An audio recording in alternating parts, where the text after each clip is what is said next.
E hoje pela manhã nós vamos falar sobre a Igreja Universal do Reino de Deus. A razão pela qual nós escolhemos falar sobre essa igreja é que ela é a mãe de muitas outras igrejas parecidas.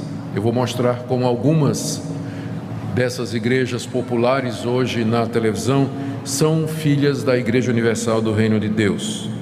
Segundo, ela é uma das maiores do Brasil, tem igrejas não só no Brasil, mas no mundo todo, ou partes do mundo. E ela tem constantemente ocupado a mídia, não somente com as suas programações, mas também a mídia secular, por conta de escândalos que aconteceram e acontecem, e mais recentemente pela construção do Templo de Salomão em São Paulo, para 10 mil pessoas. E a Igreja Universal do Reino de Deus, ela é representante, talvez a representante mais conhecida do que se chama de igreja neopentecostal. Os estudiosos do fenômeno religioso protestante dizem que costumam usar uma classificação, a primeira, eles chamam onda, né? A primeira onda foi a Reforma Protestante, que aconteceu há 500 anos atrás. No ano que vem nós vamos comemorar esses 500 anos da Reforma Protestante. Depois veio a segunda onda, que foi o movimento pentecostal, que começou em 1902 nos Estados Unidos. E agora veio a terceira onda, que é chamado movimento neopentecostal. É um movimento que nasce dentro do movimento pentecostal e que ganha força a partir dos anos 90. E, embora parecido, pentecostal e neopentecostal não são a mesma coisa. Eles têm coisas em comum, mas a Assembleia de Deus, por exemplo, é uma igreja pentecostal e ela não concorda com muita coisa que a Igreja Universal do Reino de Deus faz, que é uma igreja neopentecostal. Se você pergunta o que é que nós somos, nós somos da primeira onda, né? Nós somos da igreja reformada evangélica. Não nos classificamos em nenhuma dessas outras duas. E conosco estão os batistas, os metodistas, aquelas igrejas que a gente chama de histórica, não é? Luteranos, episcopais, anglicanos, a relação é grande. Como sempre nós temos feito aqui, nós procuramos utilizar como fonte de estudo das religiões aquilo que elas produzem, para não sermos acusados de injustos, ou de fazer uma caricatura, ou passar uma imagem falsa do que as outras pessoas pensam. Então esse estudo é baseado nas publicações do bispo Edir Macedo, e de teólogos da Igreja Universal, como por exemplo J. Cabral, que é o mais conhecido. Também em gravações de programas de rádio e de TV, e especialmente o site da Igreja Universal, que é público e aberto a todos, onde vocês poderão encontrar boa parte do que vai ser dito aqui. Muito bem, dito isso, nós vamos orar, pedindo que o nosso Deus nos ajude nesse estudo, porque o nosso alvo é certamente compreender a verdade e segui-la aonde ela nos levar. Aonde ela nos levar. Pedimos, nosso Deus, que nessa manhã Tu instruas o nosso coração. Nós queremos, ó Deus, a verdade, nós queremos segui-la. Como disse o Teu Filho, a verdade liberta. E eu peço que, se alguém aqui nessa manhã, ou que nos acompanha pela internet, e que ainda não compreendeu a Tua Palavra nos seus pontos fundamentais e cruciais, que hoje seja um dia de libertação pela verdade. É o que nós te pedimos em nome de Jesus. Amém. Queridos, o fundador da Igreja Universal é o carioca Edir Macedo. Ele nasceu em 54. Portanto tem a minha idade. O pai dele era comerciante e 61, pode parar de fazer a conta. Então, o pai dele era comerciante, e eram de uma família católica, praticante. Em algum momento na sua adolescência, Macedo se torna evangélico e vai frequentar uma igreja chamada Igreja Nova Vida, do bispo Macalister, que era uma igreja pentecostal no Rio de Janeiro. Aos 21 anos, ele sai da Igreja Nova Vida e é consagrado pastor na Casa da Bênção. Casa da Bênção, naquela altura, era uma das igrejas neopentecostais mais conhecidas no Brasil e vinha crescendo muito. e ele é consagrado pastor ali aos 21 anos de idade.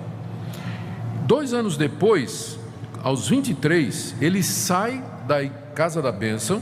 Ele já era pastor, sai da Casa da Bênção, juntamente com 2 outros pastores, um chamado Carlos Rodrigues, que ninguém mais sabe nada sobre ele, e outro chamado R.R. Soares. Então eles saem da Casa da Bênção e fundam a Igreja Universal em 1977. 3 anos depois ele briga com R.R. Soares, e R.R. Soares sai da Igreja Universal e funda a Igreja Internacional da Graça, que é conhecida também hoje, e a origem é neopentecostal, né? Ele, junto com Edir Macedo, saíram da Casa da Bênção, fundaram a Universal, depois se separaram. Em 1998, portanto 18 anos, 20 anos depois disso aqui, o Edir Macedo se desentendeu com um obreiro que vinha crescendo muito dentro da Igreja Universal e expulsou o obreiro. O nome dele era Valdomiro Santiago, que sai e funda a Igreja Mundial do Poder de Deus, e que cresceu a princípio roubando ou tirando membros do Edir Macedo. Foi uma guerra na época, não é? O Valdomiro Santiago se declara bispo nessa igreja que ele começou, constitui um colegiado de bispos que logo em seguida declaram que ele é apóstolo. Então Valdomiro Santiago é apóstolo na igreja que ele mesmo fundou. E em 2006, Valdomiro Santiago teve uma briga com um bispo que saiu e fundou a Igreja Apostólica Plenitude do Trono de Deus. Estou falando de Agenor Duque. Então, essas grandes igrejas neopentecostais que estão na mídia hoje e que atraem atenção pela maneira às vezes estranha, bizarra, não é? Com que conduzem os cultos, todas elas têm uma raiz só, Edir Macedo, e a fundação da Igreja Universal do Reino de Deus. Estas igrejas são Universal do Reino de Deus, Edir Macedo; Internacional da Graça, R.R. Soares; Mundial do Poder de Deus, Valdomiro Santiago; e Igreja Apostólica Plenitude do Trono de Deus, de Agenor Duque.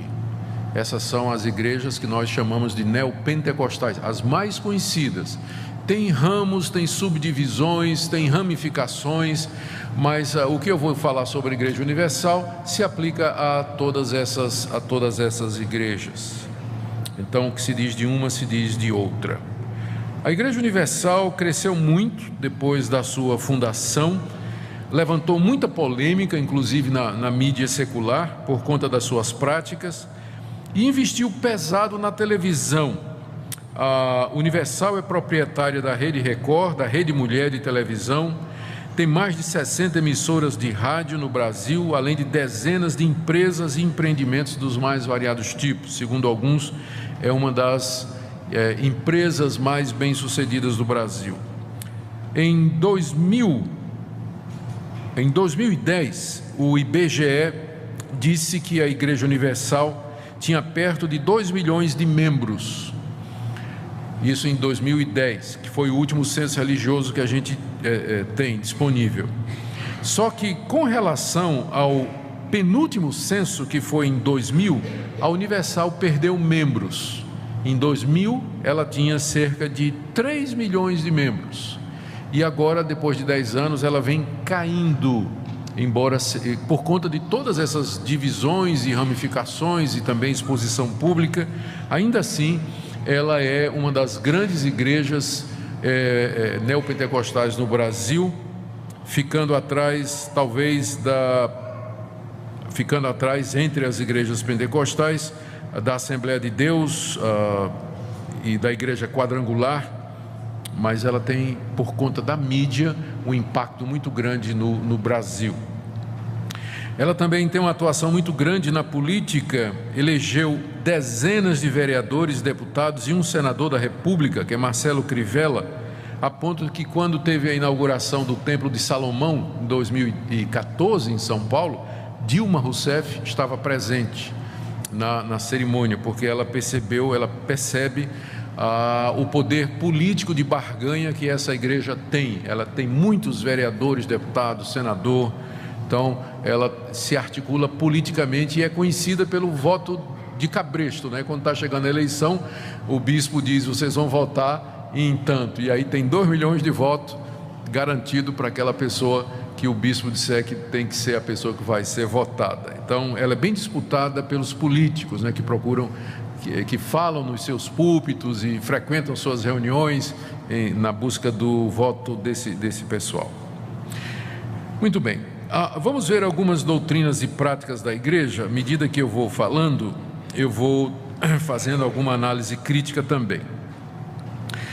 A Universal, até por conta da origem dela, ela vem do pentecostalismo, ela declara acreditar nos seguintes pontos que ela tem em comum com as igrejas evangélicas: crê na Trindade, como os evangélicos creem; na divindade e na humanidade de Jesus, como os evangélicos creem; no céu, no inferno, no julgamento final; na Bíblia, como a palavra de Deus; na realidade do pecado; na necessidade de salvação, ressurreição dos mortos, vida eterna, segunda vinda de Cristo.